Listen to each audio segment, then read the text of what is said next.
We're back on the road this April with our live show, Cocaine Cowboys. If you want to hear the story of Ireland's love affair with Colombian powder and those who made millions in the gold rush, limited availability remains in Belfast at ulsterhall.co.uk. That's ulsterhall.co.uk. So, Neil, I remember you telling me about attending the 20th anniversary for the victims of the Stardust Memorial and kind of how it was a grim scene where maybe the families felt that the fight for justice was at a low point and really at a struggle. And then for them to then get to this point last week where they have that verdict returned in an inquest of unlawful killing. Like, it is an amazing turnaround. Where was that 20th anniversary held? So that was an event in the Clonshock AUL complex, as far as I remember, Niall. And it's obviously, more than 20 years ago now. Yeah. But the memories of that night still stand out. And I think just to explain how and why we were there, I was a news reporter with the Northside People newspaper. I wasn't there that long, maybe about a year, but this is one of the first big stories that I was covering, and I was sent down to this anniversary event. It was the 20th anniversary. And all I remember that night is, I was familiar with the Stardust story, but not the detail. Exactly. And the impact it had on these people. We'd written about these people before, and I was familiar with some of the names, but to actually sit down and speak with them that night stays with me to this day. Yeah. So, obviously the Stardust fire happened in 1981, so that was the year 2001, presumably, at that stage. That's right. And already, I remember the Stardust growing up the exact same as you, like from north side of Dublin, like yourself, and you would have heard of the Stardust and known people died, but you wouldn't have known the specifics of it, really. Yeah. But in 2001, the families had already been through a number of state inquiries, and that fight to get justice, it didn't seem like it was going anywhere, did it? It felt at that point that it had kind of stalemated. I just remember from that night again that, while their determination was there, to keep on seeking justice, it felt like there was an element of despair. Yeah. Like you said, it had been going on 20 years at that stage. It was 2001 in February, and they'd already been through a tribunal, in the days and the year after the fire, and various, hearings after that. And they were still conducting candlelit vigils, protests outside the Dáil to try and get justice. At that point, it felt like it'd run to ground. Yeah. And not to, take too much of a plaudit here, but it felt like, that's where the genesis of the book came from. Yeah. And when the book did come out in that same year, so it was a very quick turnaround that we published the book. I think it was published September in that year. There was a little bit more momentum behind the campaign. And that I think the families felt that somebody was actually listening to them for a change, and rather than just being like, you're a newspaper person yourself, that Stardust is one of these things that we would be traditionally visit on the anniversary each and every year, and then it's forgotten about until the next anniversary. And this was going on for 20 years. So the book was a little bit more of a substantial document for them to have. Yeah, like it kind of look back at it and capture it all in one place, because the Stardust, of course, it was in the background always, but maybe not the focus of it. Of course, the book was called They Never Came Home, which again does that title come from you, or because even this week or last week they were holding up banners with that expression? Yeah. It's such an emotive phrase, isn't it? They never came home. So to give its full run out, they went out that night to have a good night out. By all accounts, Antoinette Keegan speaks about it being a brilliant night, poignantly. Yeah. It was a Valentine's Day disco, as we know, in Stardust, which was the biggest, most popular venues in the north side of Dublin, if not all of Dublin at the time. Yeah. I read somewhere recently that they had a bus going from the city centre out to the Stardust. I didn't realise that. They had a capacity of 1,458, I think it is. So it's a huge venue. Huge, absolutely massive. And just to finish the question about where did the phrase come from. So that was actually a title of a song by Christy Moore called They Never Came Home, the Stardust song. Yeah. And we took that title of the book, if you like, from the song. Yeah. But it was actually Christy Moore himself had heard one of the mothers using that expression in one of the radio interviews in the immediate aftermath of the fire, saying her children had gone out and they never came home. And I think that even saying it out now, when you see it on the banners and you hear people saying it, it's such an emotive phrase. And it's almost now become something in Ireland that when you hear, you know what it relates to. Exactly. So let's go back to what happened on the night. So it was 1981, it was Friday the 13th. Correct. There was a Valentine's event. I think it was meant to be over 21s, but I think it said during the inquest the majority of people were 18 or under or whatever. So it was really a kind of a big congregation, like, you know, for teenagers and slightly older in the north side of Dublin. The event seemed to go well. As you said, people were having a great time up until about 1:20 or so. What happened then? Like what? Yeah, I think it was a little bit later, probably about 1:41. When you know, as you said, it wasn't packed to capacity that night. There were more than 800 people there, so it wasn't packed to capacity, but it was quite busy. And as you mentioned, it was supposed to be an over 21s event, but a lot of the people there were actually 16. Yeah, some of the victims were 16. Yeah, I think the eldest victim was in their late 20s. So you had a big mix of young people, predominantly young people at the Stardust. They'd gone out, as you say, on Friday the 13th into the early hours of Saturday the 14th, which obviously would be Valentine's Day. By all accounts, a great night. Everybody was out having fun. There was a disco dancing competition sponsored by K-Tel. Yeah. So there was prizes given out for that. You know, we actually spoke to some of the people in our book whose you know, their family members had competed in this event. And they were giving out the prizes. The DJs were playing all the songs of the day.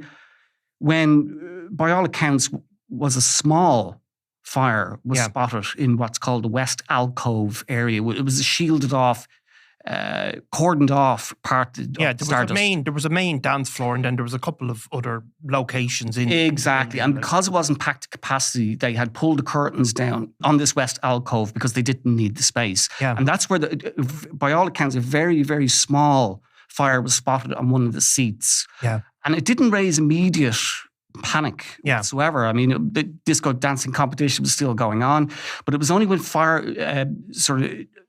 men who were working there, staff members, went over to try and tackle it ineffectively, as it turns out, with a fire extinguisher. When they lifted up that kind of curtain, if you like, that's when the flames started to spread quite rapidly. And of course, up the walls, along the ceiling, and within 8 minutes, from 1:41, 8 minutes later, it was an inferno. Okay. We're talking that quickly. Yeah. So the people in there may not have even noticed what was going on. And there was even some accounts that people thought it was a smoke effect, you know, like dry ice. Yeah.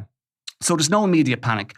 The DJ actually said at one stage when he had noticed the flames, or it was pointed out to him, he asked the patrons, "No, small fire, no need to panic. Please make your way to the exits."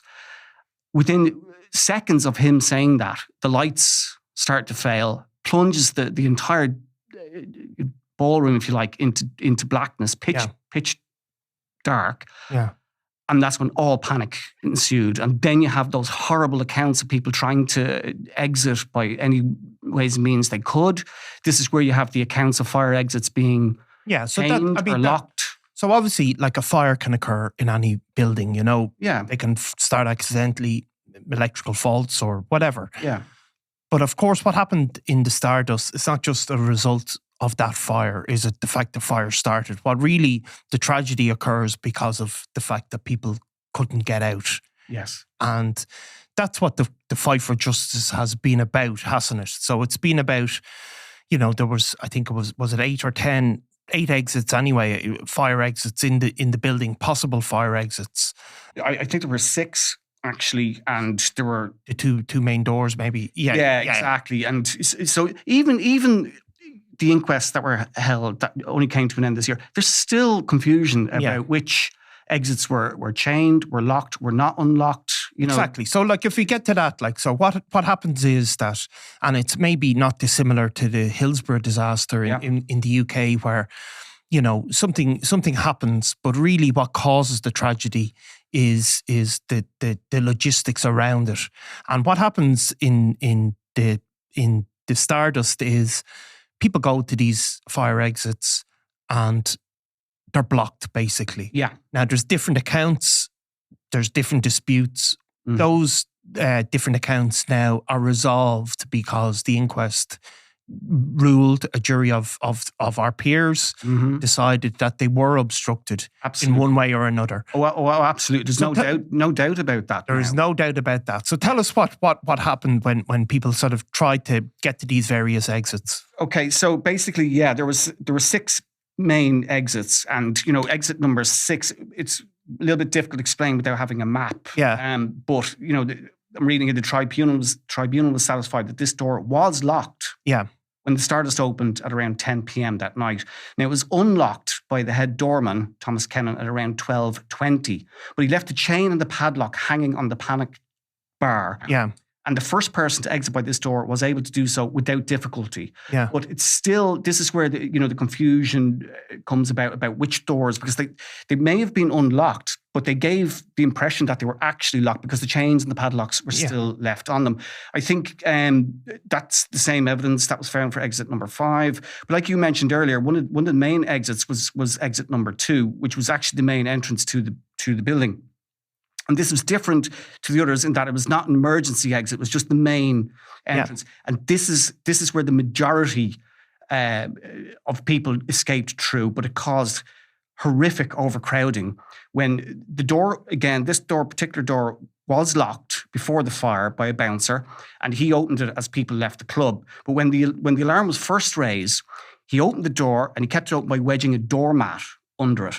Then, as people started to panic and flee through this doorway, that mat was dislodged and the doors closed over. And you have those horrific accounts of people cramming into that entranceway and being overcome as the smoke rolled over them. Yeah. And, a lot of them would have collapsed. Yeah. And this is where a lot of the bodies were found. So that's where some of the worst scenes took place.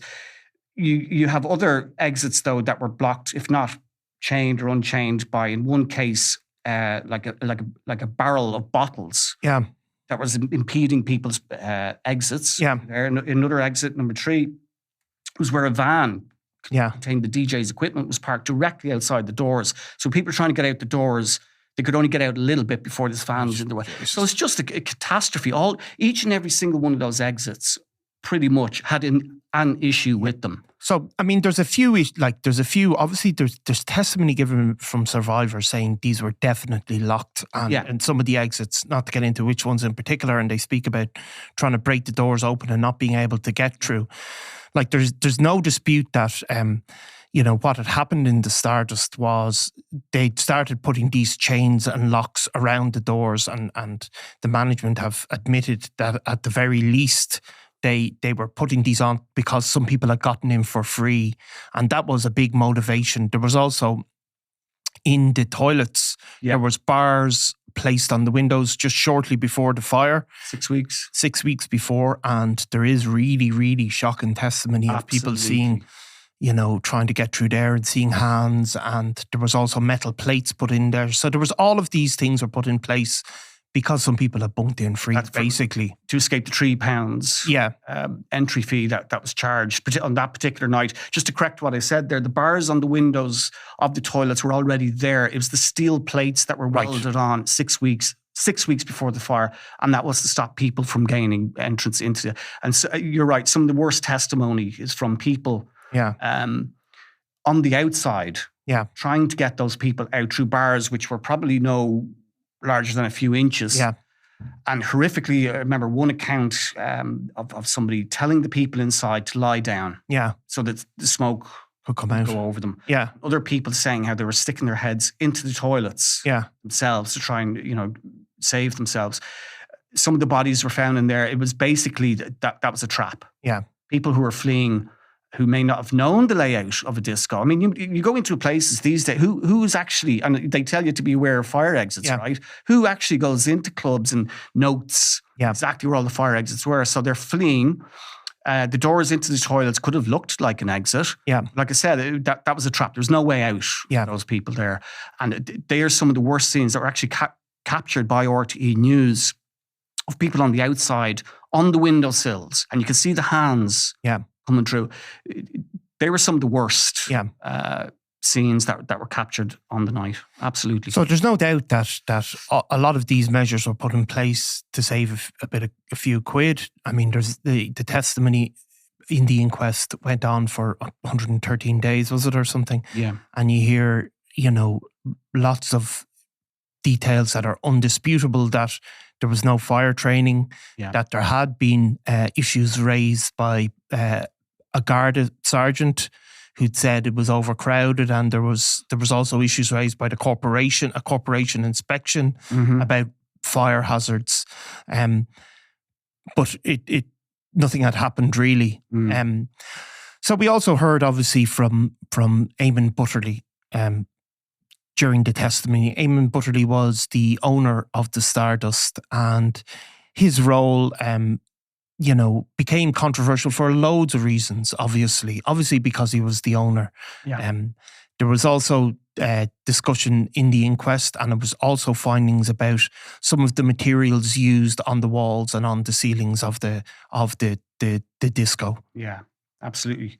Well, Eamon Butterly, obviously is all eyes were on him. Yeah. When he turned up the inquest, and I think I'd read somewhere that for many of those people involved in the Stardust, victims' families, other people connected with Stardust, ourselves as authors of the book, that's the first time we've ever heard him speak. Yeah. He kept a very low profile over the years. In fact, for the book, we approached him several times. I do believe that, we'd sent registers letters to him, which were ignored. And then Darren Kinsley, who was working as a researcher on the book, approached him. Yeah. And he basically told him, I'm not doing any interviews. Yeah. We felt at the time that was a lost chance for him to have his say. We were trying to be not judgmental. Yeah. Trying to give him, the fair crack of the whip, as it were, to have his say.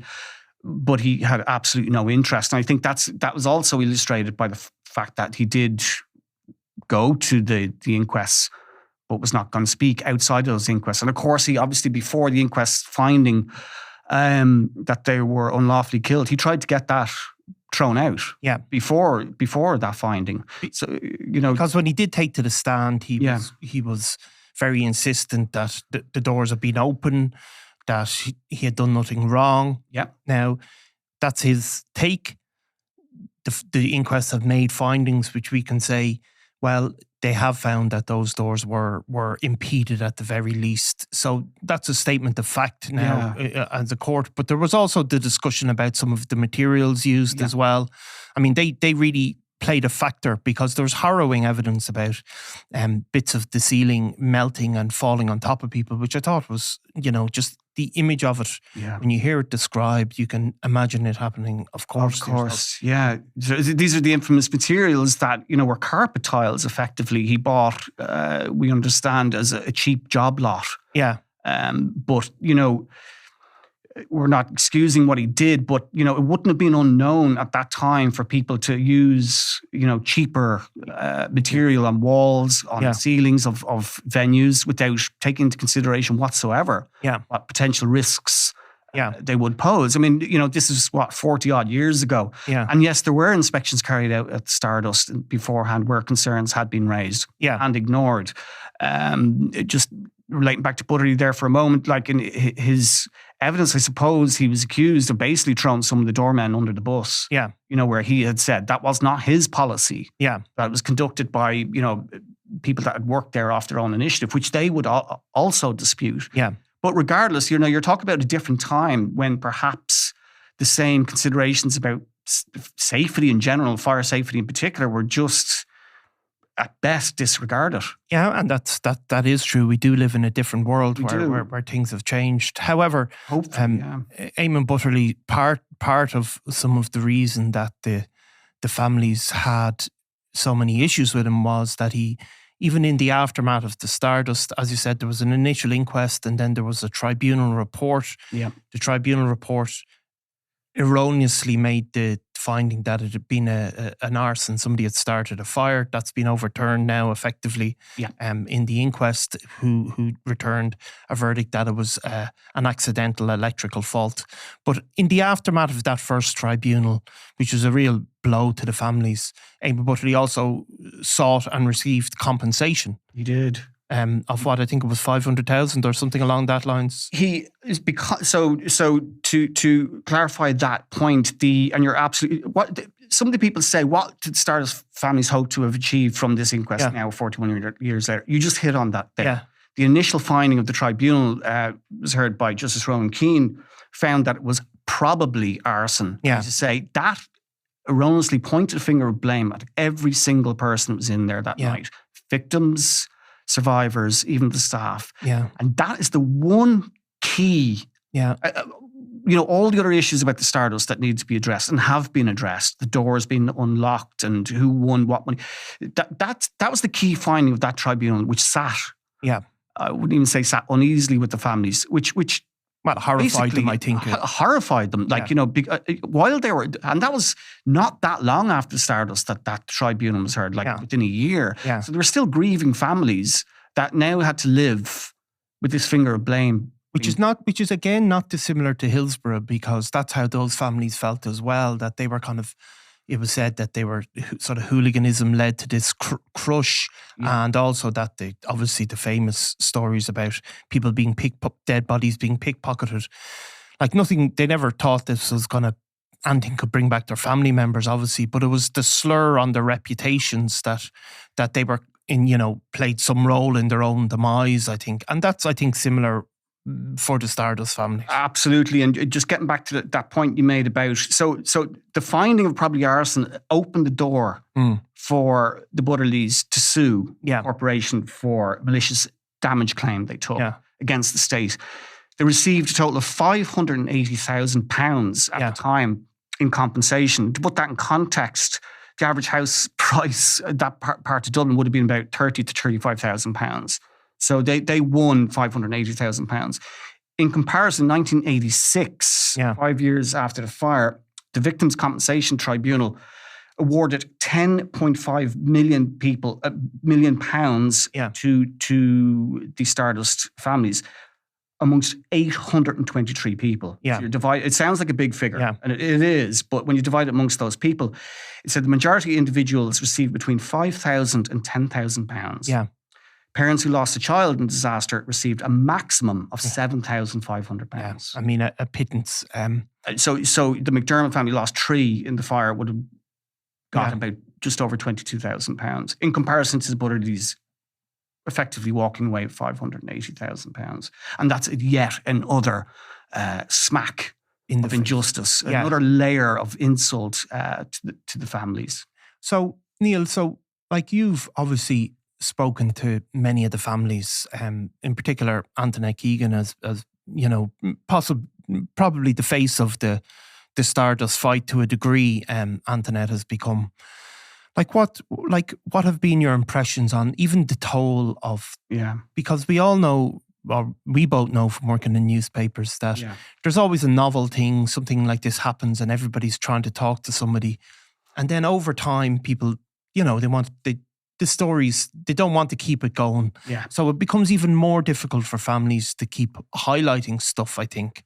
Yeah. What was that sort of toll? Because, I mean, she, and nobody could ever say that she has not dedicated a huge amount of her life to seeking. Of course, she was a survivor herself. She was there on the night. She didn't just lose a family member. Yeah, she lost 2. Yeah, her 2 sisters.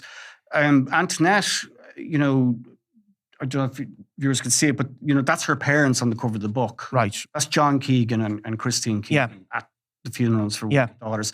So it's fair to say that the Keegan family were front and centre of the Stardust Victims campaign. They were all members of the Stardust Victims campaign, amongst others, which shouldn't be forgotten. But you're right. I mean, to be honest with you, when we were writing the book, there were some families associated with Stardust that didn't want to be involved, and we had to respect that because they wanted to move on. Yeah. And in fact, there would have been a hint or suggestion that perhaps the others should leave it alone. That was just, making it more difficult for some of the others to move on. So there was definitely that sense. But as far as the Keegan family were concerned and others, there was absolutely no way, that they could just take their money and in some way, shape or form move on with their lives. It took over their lives, you know, and the impact and the toll that you refer to there, we actually touched on this in the book, which is actually quite harrowing. Yeah. In that there was a study of some of the victims carried out in the years afterwards, and we're told that there had been 25 attempted suicides by people affected by the Stardust tragedy at a court hearing for a girl who had already been compensated for her injuries, who had taken her own life. Yeah. This is 1986. So, and then, you know, I won't go into the detail, but these kind of studies that were carried out with some of the victims, you know, there was depressive reactions, disorientation, increased alcohol intake, personality decomp. The absolute. We know it's good that we hear all about the people who died in the fire. Over 240 people were injured. Yeah. And then outside of that, you've all the other people who never even seen justice. Yeah. You know, one of the people that jumps out for me is John Keegan. Yeah. I didn't meet John. He passed away before we did the book, but he passed away of a broken heart after losing his two daughters. There was no way he could just move on with his life. Yeah. You know, and another gentleman I actually interviewed for the book, Albert Buckley, whose brother Jimmy died, you know, and Albert passed away not long after the book was written as well. So you have all these people. Christine Keegan, should we not forget, who's very much the face of the Stardust Victims campaign, passed away, you know, several years ago, having not seen justice. So you have this a toll outside of the 48 victims who quite rightly we hear a lot about. And we had those beautiful pen portraits at the start of the inquest, giving them, you know, a bit more to their character rather than just a name. You know, they variously described as hard workers, loved disco dancing, fun-loving. And, you know, in a lot of cases as well, let's not forget, some of them were the main breadwinners in their families. Gertie Barrett lost her son, Michael. He was, I think, 17. He was an apprentice plumber. He was the sole earner for that family. Yeah. 4 children. Yeah. So when she lost him, it wasn't just, you know, the loss of Michael, which obviously devastated her to this day, but the fact that the family were on their knees anyway. Yeah. You know, and she remarks in the book saying to God, you know, what have you done? Yeah. So it wasn't just the loss of her son. It was the 4 children left barefoot. Yeah. Yeah. She got she got a warning from the electricity company that their electricity was about to be cut off. I think not long after the funeral, she buried Michael. So this is the impact on the rest of the families, perhaps that we don't hear that much about. Yeah. The toll, as you mentioned at the start, to that point. Yeah, I mean, it's an incredible level of trauma that then gets passed down through generations. And I did hear, sorry, her name escapes me, but a woman now speaking about, I think she was 4 when her mother died in the Stardust, who had just gone out. She was the daughter of a single mother. Just her whole life changed from that moment on. Absolutely. You know? You have Lisa Lawler. She was famously the Stardust baby. Yeah. She was orphaned by the Blaze when both her parents died, you know. She was interviewed for the book. She's written her own book as well. And speaks in the book, again, which is 20 years ago, so perhaps, you know, she's changed, but she said, you know, she can't. Yeah. She can't move on. Yeah. Like, it's not a case that, you know, just because of the passing of the years. And I think that's why these inquests were so important. Yeah. Like this year. And I think, like, as we mentioned, just coming in here, that, you know, they've got an apology. Yeah. Which obviously meant an awful lot to them as well. There's a redress scheme that's been discussed. And I don't think it's going to go away. No. I don't think this is the end of it now. I don't think, you know, okay, they've got their justice.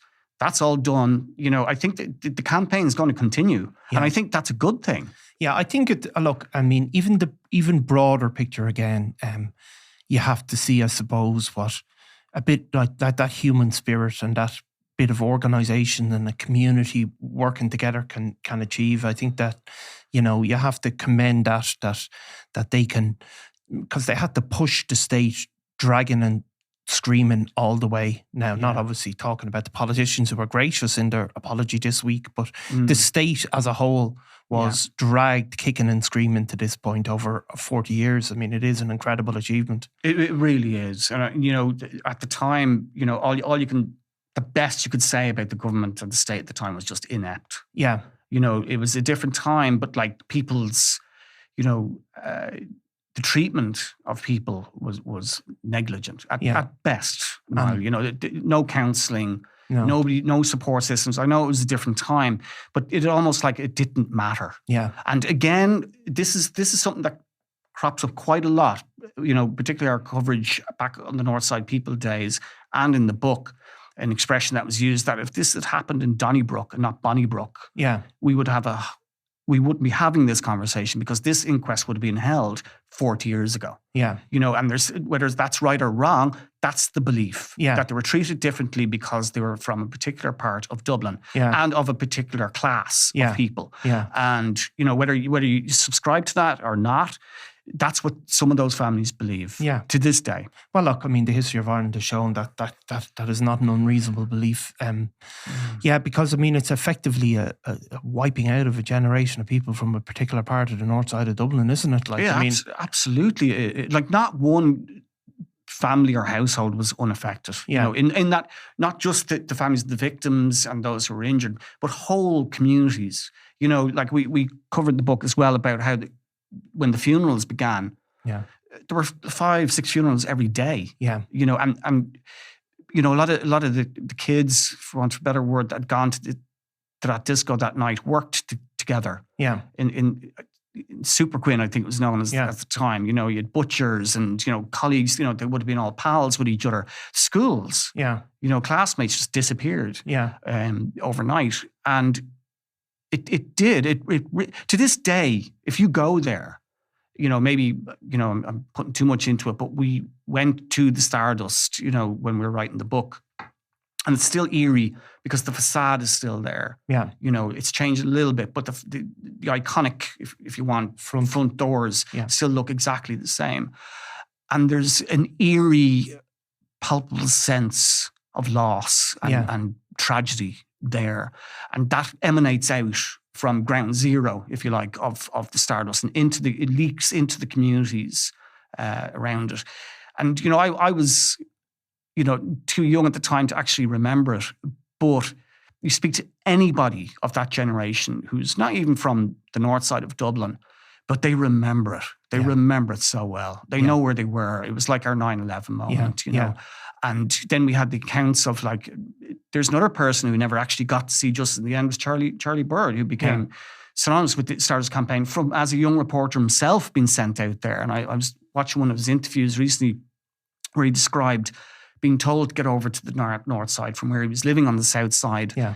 There's a fire. And he said he was driving past the morgue that night and already the ambulances were lining up. Yeah. So his recollections as professional, if you like, on the scene stayed with him. And as we know, stood side by side with the Stardust families until his own untimely death, I suppose, recently. Yeah.